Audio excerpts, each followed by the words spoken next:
हुरी पनि नआउने बतास पनि नछिर्ने गरी तपाईहरु यसको संरक्षण गर्नुहोला, सम्बोधन गर्नुहोला।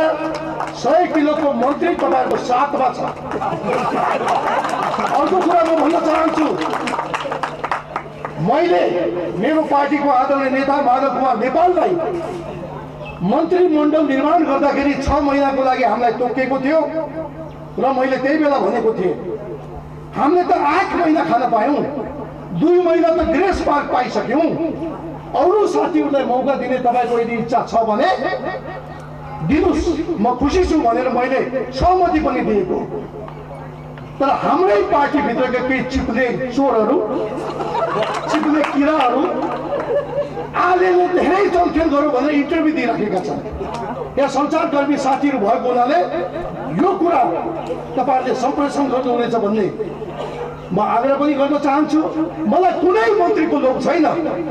म जति समय यो कुर्सीमा बस्छु देश र जनताको सिट नबिग्रिने गरी मैले काम गर्छु। मैले कुरा भन्दै आएको छु।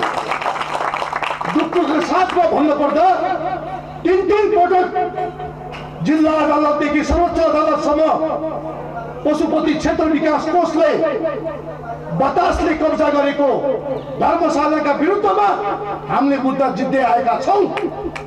वडा नम्बर 8 का वडा अध्यक्षज्यू यही हुनुहुन्छ।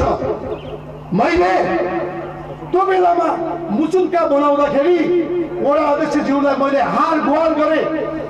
हाम्रो सदस्य सचिवजीले हार गुहार गर्नुभयो, आइदिनुस् प्रतिनिधि बस्दिनुस् भन्दाखेरि वडा अध्यक्ष कहिले भोजमा छ। वडा सदस्यहरूलाई फोन गरेको पटक सबै बिरामी एकै दिन आउनुहोस्। यस्तो खालको दरिद्रताले देश बन्दैन। म यही मञ्चबाट भन्न चाहन्छु, वडा अध्यक्षज्यू एकदम एनर्जेटिक हुनुहुन्छ, युवा हुनुहुन्छ र अझै गठबन्धनको साथी पनि हुनुहुन्छ। म उहाँलाई आग्रह गर्न चाहन्छु, हामीले 3टा मुद्दा 1, 2, 3 गरेर हामीले जितिसकेका छौं।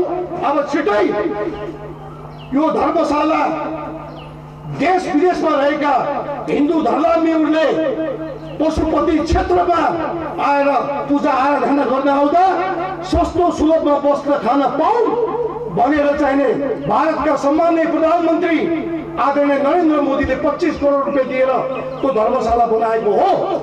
आज कसैले बतास समूहलाई चाहिँ कौडीको भावमा दिने कामहरू भएको छ। 3 पटक हामीले मुद्दा जितिसकेका छौं र आज एनर्जेटिक वडा अध्यक्ष लगायत साथीहरू निर्वाचित भएर आउनु भएको छ। म तपाईहरु सबैलाई हार्दिक बधाई दिन चाहन्छु र अब मुचुल्का बनाउँदाखेरि तपाईहरुको उपस्थित रहनेछ भन्ने मैले विश्वास लिएको छु।